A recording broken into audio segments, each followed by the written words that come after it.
सरे मम एकाकीपण आज सरे मम एकाकीपण तेजोमय हो अवघे जीवन आज सरे मम एकाकीपण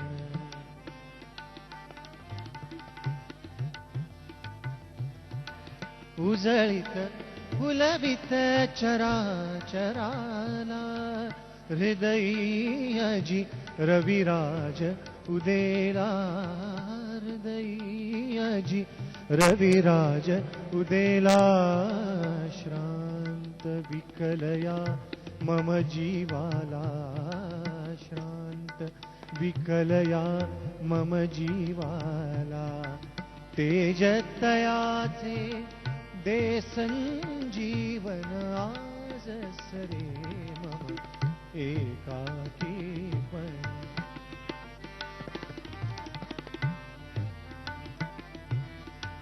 असेच या पुढती देवासेच पुढती देवा वियोग अपुला कदा न भावा वियोग अपुला कदा न भावा ना तरी टाका तनुही जाळून जाऊ नका परी आता येथून आज सरे आज सरे आज सरे एकाकीपण.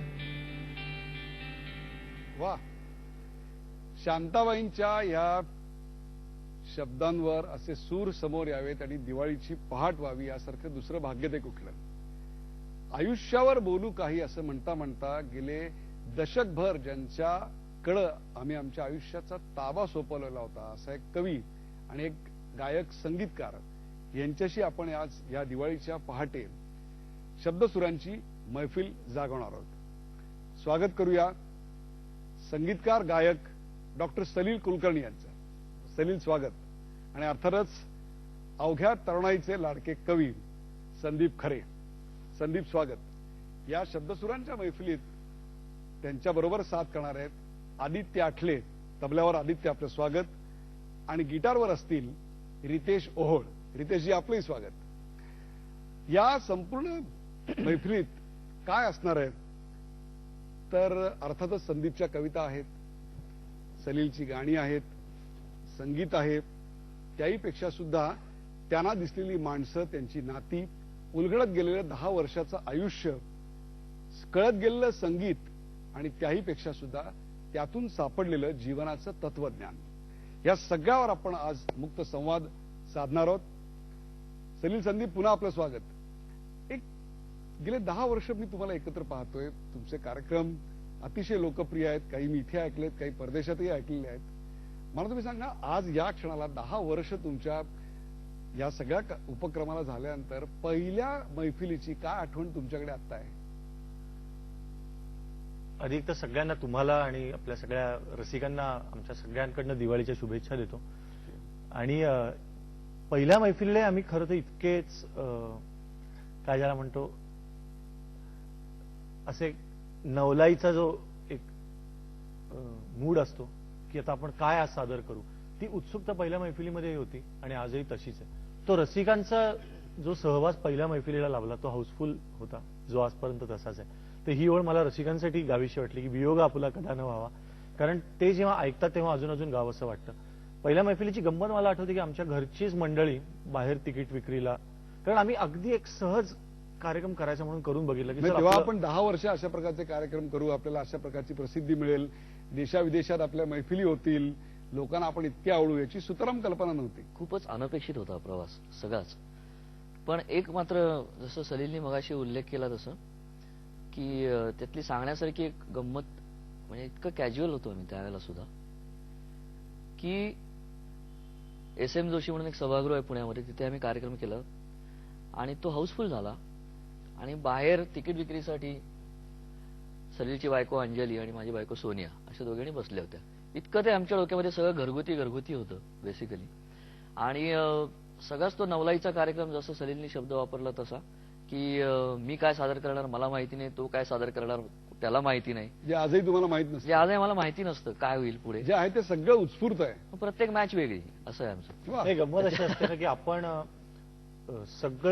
सगळा अखंड मेंदू आणि अखंड मन आणि गळा अर्थातच घेऊन स्टेजवर जावं. तो दिवस, त्या दिवशीचा ऑडियन्स आणि त्या दिवशीचे आपण आपल्याला वेगळे सापडत राहतो. म्हणजे प्रत्येक क्षणाचं आपण आपल्या सच्चाईनं औक्षण करावं. अगदी बरोबर आहे. माझं प्रत्येक असं क्षणाचं म्हणणं, औक्षण कराल तुम्ही या सगळ्या 10 वर्षात शिकलात. औक्षण करावं आणि मैफिलीचा उत्सव करावा. प्रत्येक मैफिलीचा उत्सव करावा. मग ती घरगुती मैफिल असेल, 25 लोक समोर असतील किंवा 10,000 लोक असतील, आपल्याकडनं त्याचा उत्सव व्हायला हवा प्रत्येक क्षणाचा. असा एक खूप मनापासून प्रयत्न असतो. ती जी नवलाई आहे ती आजही तुमच्या चेहऱ्यावर मला तशीच, तोच ताजेपणा. म्हणजे संदीप मला वाटतं दिवसेंदिवस जास्त हँडसम होत चाललाय असं माझं मत आहे. काय मत आहे आपलं? नाही, तो आता अभिनयाकडे पण वळतोय, त्यामुळे त्याची आता सध्याचे सगळी वाटचाल फार वेगळ्या दृष्टीने चालू आहे. संदीप मला सांगा, मग प्रचलित रंगभूमीवर किंवा चित्रपट मालिकांमध्ये जे काही आर्टिस्ट आहेत त्यांनी करायचं काय? नाही, एवढं दहशत माजण्यासारखं काहीच नाहीये. खरं सांगू का की 10 वर्षात मी कवितेचा कार्यक्रम करतोय म्हणून कवी म्हणून लोकांपर्यंत पोहोचलो, ही गोष्ट अगदी खरी आहे. पण जसं सलील एक संगीतकार म्हणून लोकांना माहिती आहे, तसं संगीतामध्ये सुद्धा नाक खुपसून झालेलं आहे माझं. संगीतकार म्हणूनही काही कॅसेट केलेले आहेत मी, काही याच्यात गायलो सुद्धा आहे. पण त्याच्यापूर्वी सुद्धा मला आठवतंय कॉलेजमध्ये असताना मी एकांकिका काम केले, लिहिलेले आहेत, काम केलंय, डिरेक्शन केलंय त्याचं. आणि मुळात तो आयुष्याचा खूप चांगला अभिनेता आहे. हा, म्हणजे जसे आपण मला सगळे कळलं- मला कळलं नाही याच्या मागे काहीतरी आहे. मी तुम्हाला सांगतो बघा, मी अभिनेता नॉर्मल आयुष्यामध्ये सुद्धा आहे हे कळणं म्हणजे मी वाईट अभिनेता आहे की नाही. लोकांचं कळतच नाही ते. असं म्हणता येईल. लोकांचं कळतच नाही अभिनय केल्याचं, माझं कळतं म्हणजे मी वाईट म्हणजे पकडला जातोस. मी पकडला जातो. आता पकडला जातोस ह्याच्या पलीकडे मात्र मी काही विचारणार नाहीये. पण एक आणि सिरियस नोट, एक प्रश्न असा आहे की 10 वर्ष हा सगळा उत्सव चालू आहे क्षणांचा. मला सांगा 10 वर्षाकडे मागे वळून बघताना आज नेमकं काय बदललंय तुमच्यात, प्रेक्षकांच्यात? खरं सांगायचं तर माणसं चांगलीच असतात असं माझा खूप मनापासून समज आहे की खूप मनापासूनच त्यांना चांगलं हवं असतं. परिभाषा हळूहळू बदलत जाते प्रत्येक क्षेत्रामध्ये. पण आता थोडं असं झालंय ना की आपण जे सातत्याने कानावर आदळतो, ऑप्शन्स इतके समोर असतात ना की सातत्याने कानावर आदळणारं चांगलं आहे की काय अशी एक भीती निर्माण होते. जे मनापासून काम करत असतात त्यांना असं सारखं वाटतं की अरे मी जर घरी बसून चांगलं गाणं केलं आणि ते पोचायला समजा 15 दिवस लागले, त्याच्याऐवजी 15 मिनिटात जर 15 वेळा एक गाणं माणसाला ऐकवलं तर आपलं गाणं कधीच पोचणार नाही की काय, ही भीती वाटते एकीकडे. पण दुसरीकडे मी अगदी मनापासून प्रयत्न करणाऱ्या सगळ्या माझ्या तरुण मित्रांना किंवा पुढच्या पिढीच्या लोकांना सांगतो की आम्ही कधीही आमचं प्रोफाईल करून कोणाकडे गेलो नाही, कुठली सीडी करून कोणाच्या मागे गेलो नाही. याच्यात काही अॅरोगन्स नाही, याच्यात एवढंच आहे की आम्ही कशावर विश्वास ठेवला मनापासून काम करण्यावर, आणि ते आजही पोचतं. आजचीही कॉमनली मुलं आयुष्यावर बोलू केलं तितकंच मनापासून येऊन संदीपच्या कवितांची तर फरमाईश देतातच, पण त्या पलीकडे जाऊन बाबा बोरकरांच्या कवितांची फरमाईश देतात, कुसुमाग्रजांच्या कवितांची फरमाईश देतात. तर पिढी बदलली असली, थोडीशी परिभाषा बदलते, पण त्यांची जर मान तुम्ही अलगदपणे त्या समुद्राकडे वळवली तर त्यांनाही तो समुद्र आवडतोच. वा. मला सांगा, पहिला कार्यक्रम केला जेव्हा तुमची पत्नी बाहेर तिकीट विक्रीला बसलेल्या होत्या, त्यावेळेला पहिलं मैफिलीतलं पहिलं गाणं कुठलं होतं? मला वाटतं आयुष्यावर बोलू काहीच गायलो होतो आम्ही, आणि आजही आम्ही सुरुवात त्यांनीच करतो. आणि संदीप असं म्हणतो की आपण आयुष्यावर बोलू काही सुरुवात करूया, म्हणजे एकूण समोर काय वातावरण आपल्याला कळेल. की नांदी आहे आमची खरं सांगायचं तर. मग आज याच मैफिलीचा एक शुभारंभ करताना आपण त्याची एक झलक ऐकूया. जरा चुकीचे जरा बरोबर बोलू काय, चला दोस्त हो आयुष्यावर बोलू काय. जरा चुकीचे जरा बरोबर बोलू काय, चला दोस्त हो आयुष्यावर बोलू काय. आणि सलीलने आता जे उत्तरामध्ये सांगितलं होतं मागच्या, ते मी शेरमध्ये सादर करतो. शब्द असू दे हातामध्ये काठी म्हणून, शब्द असू दे हातामध्ये काठी म्हणून, शब्द असू दे हातामध्ये काठी म्हणून. वाट आंधळी प्रवास खर बोलू काही. वाट आंधळी प्रवास खडतर बोलू काही. चला दोस्त आयुष्यावर बोलू काही. किती प्रोग्राम मी पाहिलेले आहेत, म्हणजे डेट्रॉइट असो की डोंबिवली किंवा कॅलिफोर्निया असो की कोल्हापूर, या सगळ्या ठिकाणच्या विविध काय म्हणू ज्याला आपण डेमोग्राफिक प्रोफाईल असणारा प्रेक्षक असतो, त्या सगळ्यांच्या डोळ्यात पाणी आणण्याची एकाच क्षणात किमया जर कोणाला साधली असेल तर आजच्या पिढीतले खऱ्या अर्थानं तुम्ही संगीतकार आणि कवी आहात. मला सांगा, असं कधी झालंय का लोकांच्या डोळ्यातलं पाणी बघितल्यानंतर कुठेतरी आपल्याही मनात कालवा झाली कार्यक्रम सादर करताना? एक तर प्रसंग अगदी लख्ख आठवतो मला. नागपूरला दमलेल्या बाबाची कहाणी या सीडीचं रिलीज चा प्रोग्राम होता आणि मी असा पुढे स्टेजवर उभा राहून दमलेल्या बाबाची कहाणी गात होतो. आम्ही दोघंही होतो आणि समोर एक प्रेस फोटोग्राफर मुलगी होती जी पिठात साऊंड इंजिनियरच्या शेजारी बसून फोटो काढत होती आणि खूप मोठी लेन्स होती आणि तिने आधी सांगितलं होतं क्लोजअप्स वगैरे घेतले तर चालतील ना. आम्ही म्हणलं हो चालेल. थोड्या वेळाने फोटो काढताना मला म्हणजे गाताना हे दिसलं की त्या लेन्सच्या खालनं पाणी पडत होतं आणि ती फोटो मात्र काढतच राहिली. तर ह्यानी मला असं झालं की पुढे गाताच येईल की नाही अशी एक परिस्थिती निर्माण झाली. कारण मला हे कळत होतं की एक मुलगी आहे ती शेवटी, त्यामुळे तिला आपल्या बाबांची आठवण येत असणार हे गाणं ऐकताना आणि तिची ड्युटीही तितकीच प्रामाणिकपणे करत होती. किंवा आपला झीचा जसा 500वा कार्यक्रमाला पहिल्यांदा जेव्हा हे गाणं आम्ही सादर केलं होतं तेव्हा आमच्या अनेक एडिटिंगला तेव्हा राजन डांगे होते, ते पण म्हणले की अरे एडिटिंग टेबलवर सगळे रडत होते, असं वाटलं की आता आपण ऑनलाईन काय काय करू शकू की नाही अशी परिस्थिती होती. तर असे प्रसंग अनेकदा येतात. अगदी परवाच्या आयुष्यावर बोलू काही मध्ये संदीप मला म्हटला की अजून एक ओळ तू पुढे गायला असतास.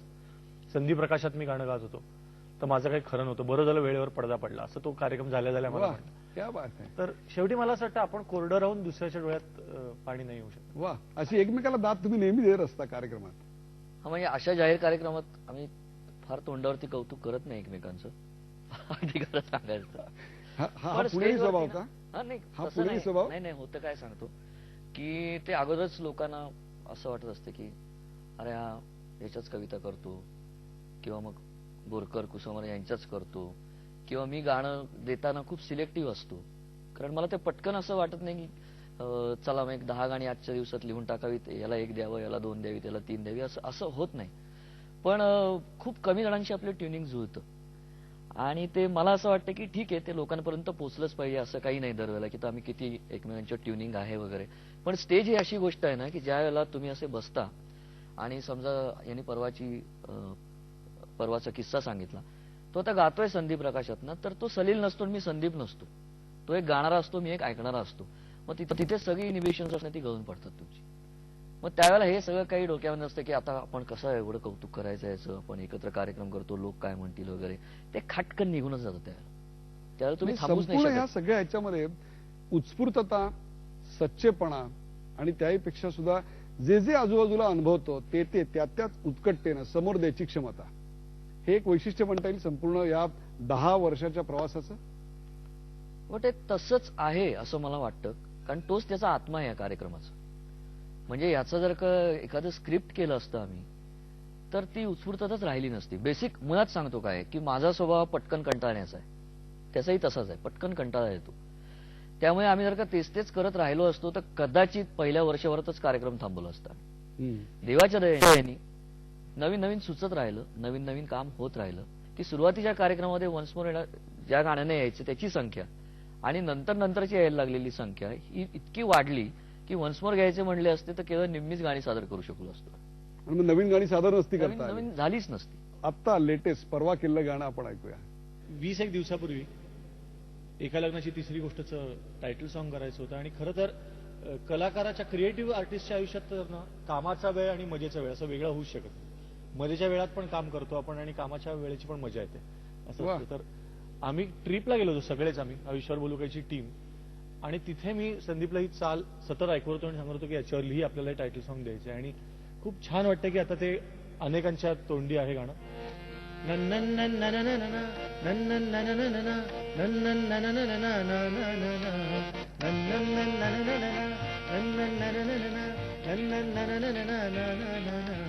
प्रेमात रंगल्या प्रेमाच्या भाई, प्रेमाच्या पंखानी जाऊ चला, प्रेमाने मिटती मनाची अंतरे प्रेमाला प्रेमाने पाऊसला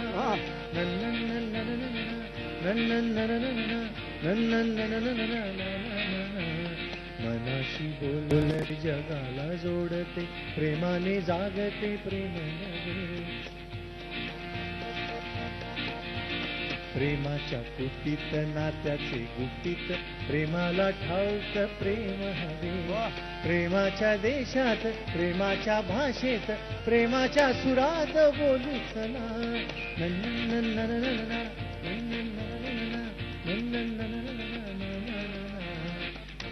वा तुझी लेखणी खरी खुलते ही प्रेम कविता लिहिताना.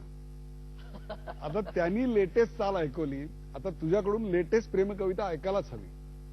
लेटेस्ट प्रेम कविता गझलच्या आकृतीबंधातली प्रेम कविता आहे, ती सादर करतो. या कवितेचं नाव आहे हनीमून वा किंवा मधुचंद्र. बर. सांगण्याची रात्र आहे, लाजण्याची रात्र आहे, वा. सांगण्याची रात्र आहे, लाजण्याची रात्र आहे, एकमेकांना निराळे. झी 24 तास एक पाऊल पुढे.